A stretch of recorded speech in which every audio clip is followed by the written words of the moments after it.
Assalamualaikum warahmatullahi wabarakatuh. Perkenalkan, saya Helena Intania dengan NIM 17 10 11 ingin memaparkan mengenai UCP 1 dan UCP 2 mengenai riset pemasaran lokal A dengan dosen pengampu Ibu Minggu Nastuti.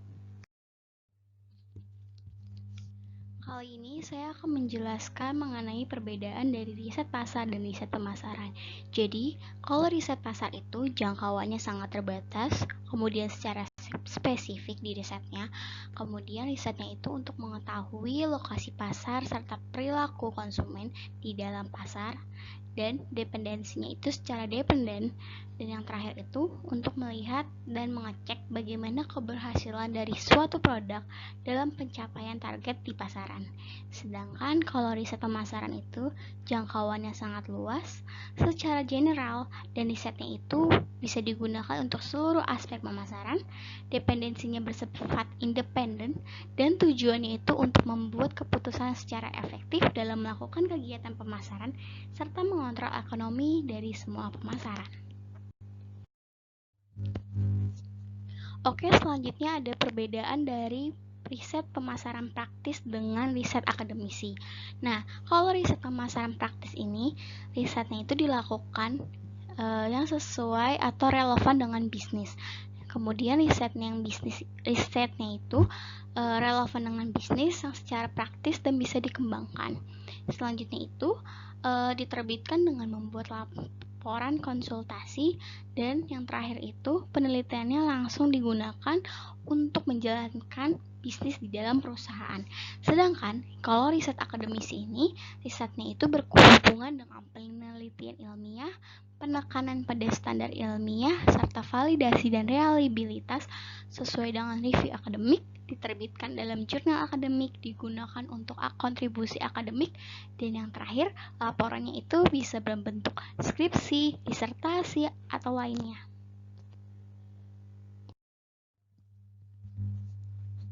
Oke, selanjutnya ada tahapan riset pemasaran. Dalam membuat tahapan riset pemasaran ini, yang pertama itu kita harus membuat rumusan masalah, mencari masalah yang akan diteliti, kemudian dirumuskan untuk bisa menjawab permasalahan dalam melakukan proses riset pemasaran. Selanjutnya, membuat desain riset. Nah, membuat prosedur yang secara rinci terkait pengumpulan data, pengujian, hingga pengumpulan data dengan berbagai model parameter untuk mendapatkan kesimpulan dari hasil riset pemasaran.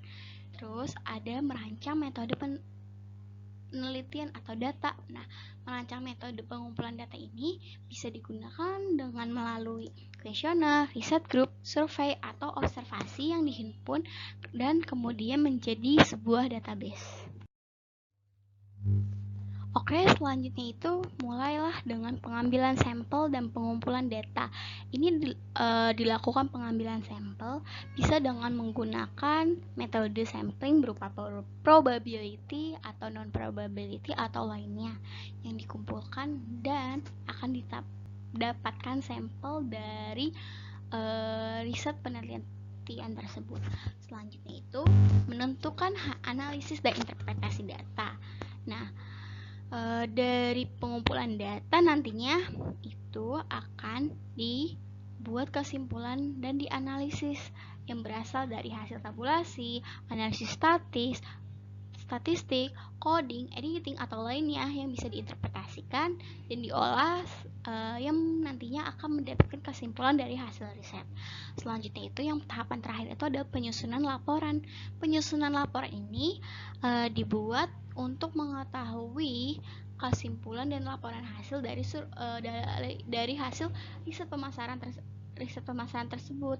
Nah, ini tuh gunanya itu untuk mengambil keputusan, atau juga laporannya bisa menjadikan jadi bagian standar evaluasi kalau misalkan akan melakukan riset pemasaran lainnya. Selanjutnya akan membahas mengenai apa sih yang dimaksud dengan studi empiris dan studi teoritis. Jadi, studi empiris itu merupakan bagaimana peristiwa atau kejadian yang nyata yang pernah dialami serta dapat diteliti, diamati, dan eksperimen yang sudah pernah dilakukan. Sedangkan kalau studi teoritis itu berupa konsep yang dibuat dengan bentuk secara sistematis serta bisa didefinisikan agar bisa dijelaskan secara fenomena yang terjadi. Nah, kalau teori yang diperoleh memiliki arti yang lebih banyak diterangkan dan bisa digambarkan gejalanya yang terdapat di dalam kehidupan nyata.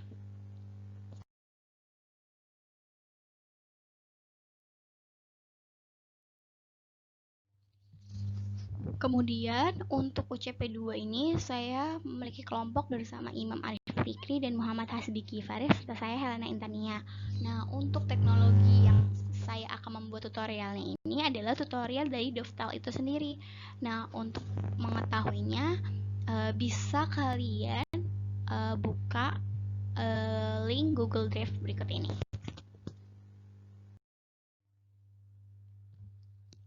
Untuk studi empiris dari permasalahan yang ada di lapangan ini, saya memilih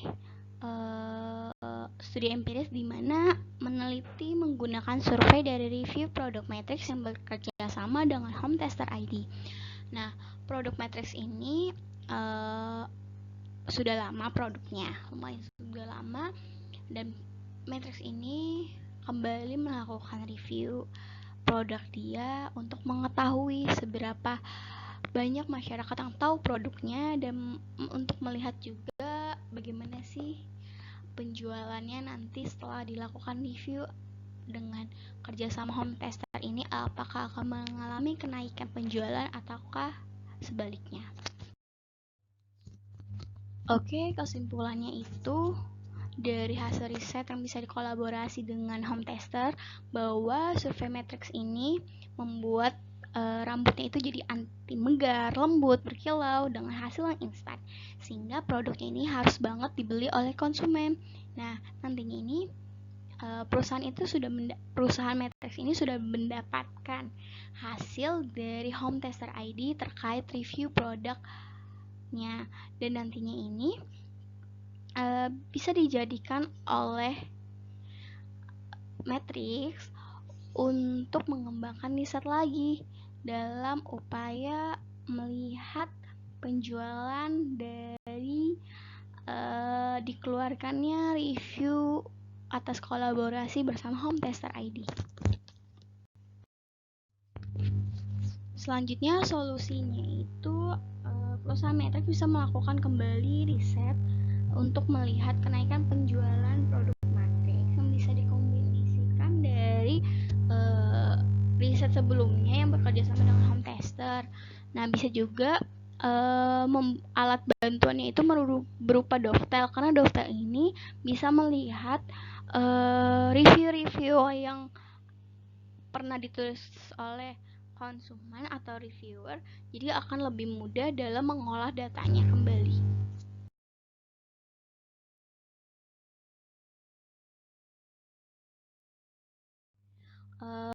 Berikut ini hasil surveinya dari 30 responden, kemudian yang dilihat berdasarkan asal daerah, komentar produk, dan penilaian dari produk serum tersebut.